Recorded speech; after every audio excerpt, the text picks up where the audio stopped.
Ever pondered about what makes your computer function the way it does? It's all about the operating system at the heart of it. Think of the operating system as the maestro of a symphony orchestra, coordinating and managing each section to create a harmonious performance. It's responsible for controlling and orchestrating the interactions between hardware and software components. At the core of every operating system lies the kernel, the central component that has direct control over the system hardware. It's the bridge that connects applications with the physical data processing done at the hardware level. Akin to the heart in a body, it ensures everything runs smoothly and efficiently. Now here's where things get interesting. Not all kernels are created equal. They come in different shapes and sizes, each with its own unique attributes, strengths, and weaknesses. Ready for a deep dive? Let's explore one of these intriguing types of kernels, the microkernel. So what exactly is a microkernel? Well, it's a type of kernel with a unique approach to managing system resources. This approach minimizes the kernel's functionality, delegating as much as possible to user space processes. In a nutshell, the kernel provides only the most fundamental services like inter-process communication, thread scheduling, and memory management. Now, let's talk about some key characteristics of microkernels. First up is modularity. Microkernels are highly modular, with a small and minimalistic core that provides only essential services. Any additional functionality, such as device drivers and file systems, is implemented as separate user space processes or modules. This modular design simplifies the maintenance and extensibility of the operating system, making it easier to manage and upgrade over time. Next is isolation. Microkernels aim to isolate kernel components from each other and from user space processes. This isolation improves system stability and security. If one component fails, it's contained and doesn't bring down the entire system. It's like compartments in a ship. If one gets flooded, the rest remain unaffected, keeping the ship afloat. After that comes flexibility. The architecture of microkernels allows for greater flexibility and customization compared to their monolithic counterparts. Different components can be added, removed, or replaced without modifying the core kernel. This makes it easier to adapt the operating system to different use cases and hardware platforms. And then there's portability. Microkernels are often more portable than monolithic kernels because they have fewer hardware dependencies and a smaller code base. This makes it easier to port the operating system to new hardware architectures or platforms. Lastly, we have performance. While microkernels are often criticized for their perceived performance overhead compared to monolithic kernels, modern microkernel implementations have made significant performance improvements. Techniques such as optimized message passing and efficient inter-process communication help mitigate performance overheads. Now that we've got a basic understanding of microkernels, let's look at some examples. Microkernels aren't just theoretical concepts, they're used in real-world operating systems. Let's explore a few.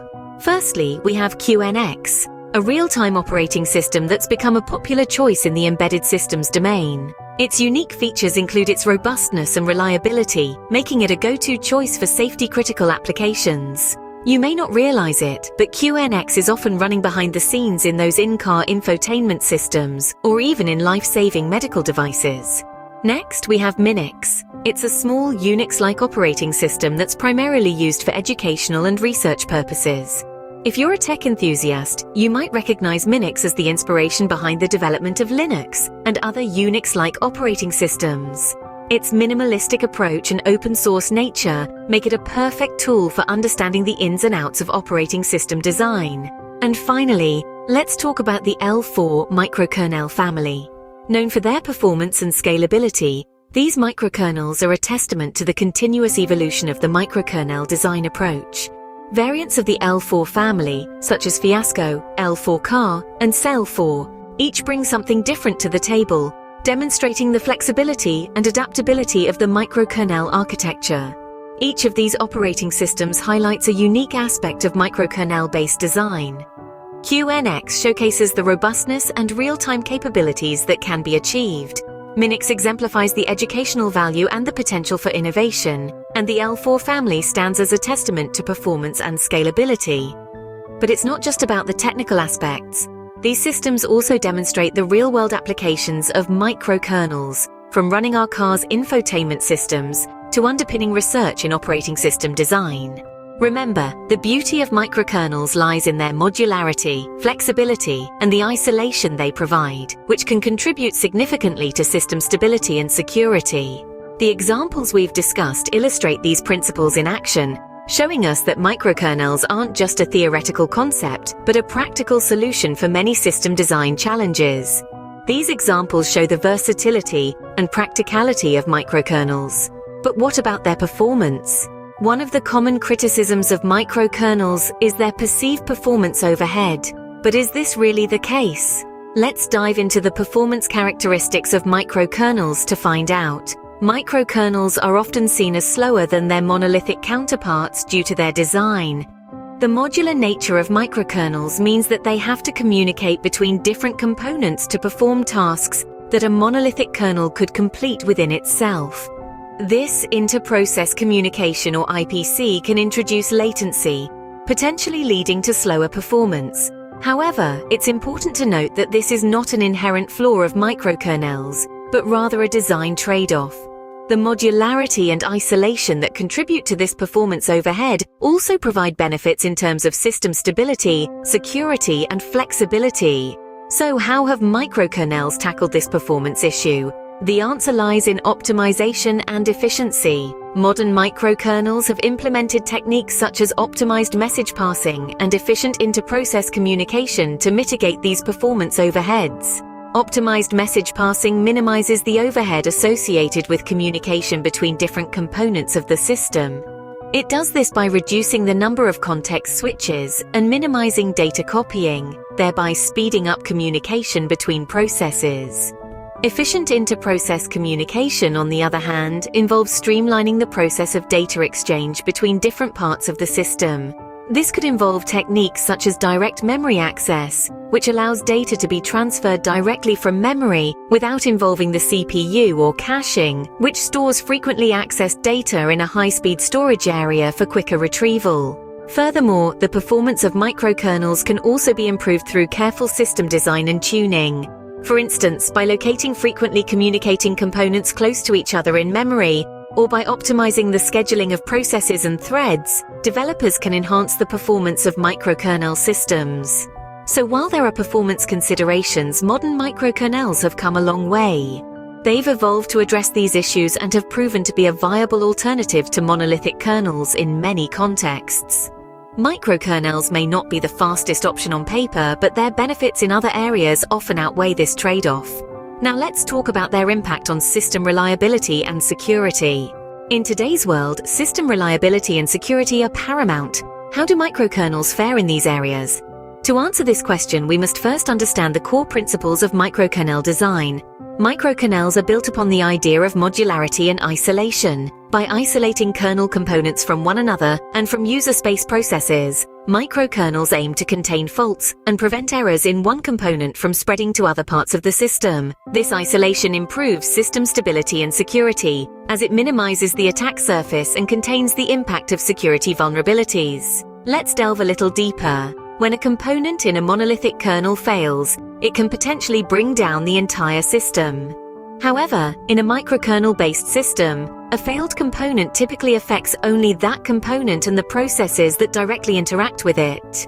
This isolation of components enhances the reliability of the system, as it can continue to function even when individual components fail. Moreover, the modular nature of microkernels allows for easier verification and testing of individual components. This modularity enables developers to focus on one piece of the system at a time, which can lead to more robust and secure code. It also allows for the potential to update or replace individual components without needing to reboot the entire system, further enhancing system reliability and uptime. However, it's important to note that the effectiveness of these benefits depends heavily on the quality of the microkernel's implementation and the design choices made by the developers. Poorly implemented microkernels can still be prone to security vulnerabilities and system instability. Therefore, while microkernels offer a promising approach to building more reliable and secure systems, the devil is truly in the details. In conclusion, the isolated and modular nature of microkernels can significantly enhance system reliability and security. But the realization of these benefits is strongly tied to the quality of the microkernel's implementation and the wisdom of the design choices made. As we've seen, microkernels offer a promising approach to building more reliable and secure operating systems. So we've journeyed through the world of microkernels, from their core concepts to their real-world applications. We've explored their unique modular architecture, which provides a minimalistic core that handles only essential services, while other functionalities are designated to user space processes. This design offers a high degree of isolation, enhancing system stability and security by containing faults and errors. We've also discovered the inherent flexibility and portability of microkernels, enabling them to be easily adapted to different use cases and hardware platforms. We looked at examples of microkernel-based operating systems like QNX and Minix, showcasing their practical applications. We've weighed the performance of microkernels, acknowledging that while they may have been criticized in the past, modern implementations have significantly improved. Lastly, we delved into the reliability and security aspects of microkernels, understanding their potential in minimizing the attack surface and containing the impact of security vulnerabilities. Whether you're a software developer or just a curious mind, understanding microkernels gives you a deeper insight into the inner workings of your computer. Thanks for watching.